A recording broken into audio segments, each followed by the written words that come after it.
NMAX. Ay, ito sinutos. Teka lang. Bye! Saan na kayo? Sundan na natin kasi pupuntahan namin. Isa lang ba kayong dropping point mo?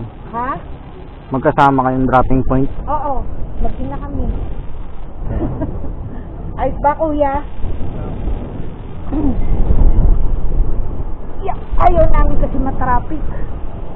Okay. Okay lang ba mag-bake ako? Okay lang, ma'am. Okay, good. Ayoko lang yung Yossi, yung baho. Ayoko rin Pero yung Yossi. vape, okay naman yung amoy niya kasi Ayoko rin Yossi, kuya. Alam mo kung ba tayo namin mag-taxi? Traffic po. Kaya okay na sa amin yung yung ganitong angkas or sorry, move it ka pala. Motorcycle taxi, ma'am. Sorry, moto taxi. Yun. Tapos buti pala dito ako nagpunta. Ang tawag ko dito. Hindi ko napansin. Kala ko kanina, tinatanong ko, kala ko marami kayong dala, kaya nagtatanong kayong top box. Sabi ko, bakit kaya nagtatanong? Yung bag ko kasi. Kasi kaya sabi ko, oh shit, wala lalagyan na halos sa harap. Nung napansin ko, ano ka pala, NMAX. Ang NMAX kasi, di ba, mababaw lang. Opo. So, dapat talaga pag NMAX, meron kayo sa likod. Opo. Yung iba naman, tinatanggal nila, may makakaalala kasi, pagka sinasandalan daw. Ay, yun ang mali. Medyo mahirap din kasi yung magbalanse ng motor man pagka yung top box nasasandalan ng yung halos nakahiga, alam mo nasa sopa. Yun ang mali. Alam mo ma'am, yung top box talaga nilalagay yan para na rin, protection na rin ng pasahero, halimbawa. Oo, yung mabilis maarangkada. Oo, biglang marangkada kasi merong nahuhulog talaga eh. Oo, di ba meron Ako ayokong tanggalin talaga, pero ang dami kong kakilalang tinatanggalin na kasi nakatuwiran nila. Nasandalan daw ng pasahero. Totoo naman yun ma'am, mahirap talaga i-balance yung motor lalo pag traffic. Tapos nakasandal pa yung pasahero na ayun nasasabihan nyo, huwag sasandal. alam mo ang technique ko doon, sinasabihan ko agad, huwag niyo pong masyadong sandalan yung box kasi hindi siya matibay. Oo, tama. Para lang hindi ba sandalan? Oo. Okay mo naman sandalan, pero yung hindi yung buong weight mo na nandun. Opo, yun mismo. Hindi rider yan, sir. Yun nga po eh. Kami na anak ko. Sanay po. We are good. Diba parang barkada lang kami na anak ko. Anak niyo po pala yun? Oo.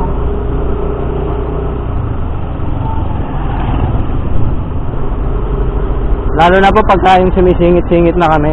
Oo. Pag nakasandal ka sa baka, ang hirap isingit po nun. Yung weight po kasi naiiwan sa dulo. Oo. Ay, sorry. Marami kasi.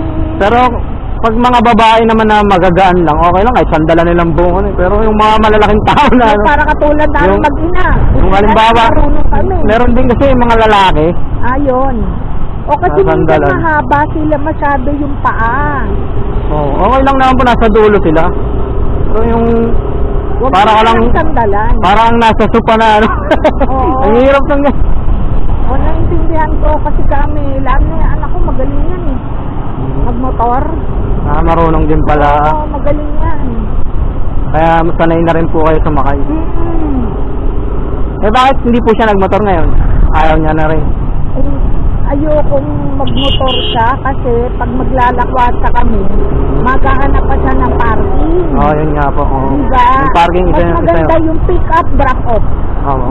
Hindi na kami maghahanap ng parking. Minsan kasi yun ang nakakaantala, maghahanap ka ng parking. Opo, minsan. Diba? Lalo na pag 4 wheels. Tapos, tamo, bilis ako, NMAX pa ang sasakyan ko. Although yung sa anak ko, PCX. Ako gusto kong bilhin sana ADB. Ganda rin yung ADB. Kalaban na, pero mas maganda daw yung PCX eh. Okay din naman yung PCX mo. Basta yung mga ganyang motor ngayon. Sobrang ADB, PCX. Para sa akin ma'am, ADB ako eh. Talaga? Para sa akin yun Oo. Sarili kong 160 ba yun? Opo, yung bago. Oo, yung bago. Diba yung gold, yung emblem? Opo. Ito 155 ano? Opo. Okay. Yung PCX Ang 150 mas rin, ano diba? kasi ko na sa design ng ADB mas nagagandahan ako kumpara sa PCX. Oo, ako Parang din, mas pang gusto- adventure talaga yung datingan niya. Oo, yun yung mas gusto ko. Although, ang ayoko lang kasi dito sa NMAX, buka kang buka ka. Yun nga po. Oh. Ganon, Malaki masyado. ganon din naman po sa ano sa ibang motor na yun mga ganon. PCX, ADB. Kasi ang Medyo maganda ano kasi talaga. dito, NMAX, PCX, ADB, may additional security feature. Apo. Although, Kagaya ng lalo yung bago naman, maganda rin. Apo. Medyo malaki na rin yung upuan sa likod.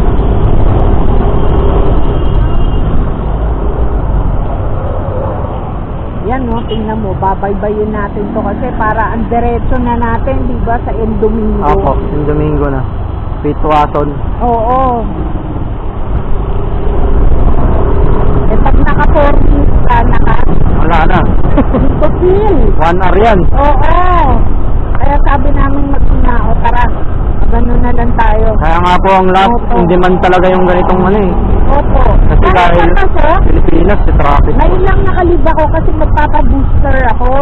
Kayo ma'am. Opo. Pero pag pumapasok po ako, papasok at pauwi, Motor din. ayan, nagmumotor ako. Ang sama lang ng loob ko minsan, pag umuulan, walang tumatanggap sa akin Ah. kahit sa inyo. Ganun talaga minsan ma'am, pag maulan, ano, konti lang talaga bumabiyahe. Oo. Hindi naman sa walang tumatanggap. Oo. Ako naman kasi, meron akong dalang ano na rin, kapote. Kasi may time noon, ako po, basang-basa kami. Talagang tinatalamsikan kami, hinayupak. Eh yung kapote nung motor, ano lang, yung pancho, Opo, yung pinapatong poncho. lang. Yung pang Batman na tinatawag nila. Alin? Parang Batman kung tawagin nila. Oo, yun. Poncho. Ito na yung anak ko. Nauna na sila, no? Iwan tayo eh. Kaya mo na. Isa lang naman destination. Aabutin pa rin naman natin yun. Oo. Nasa tayo. Okay, no problem. Pag pumasok eh.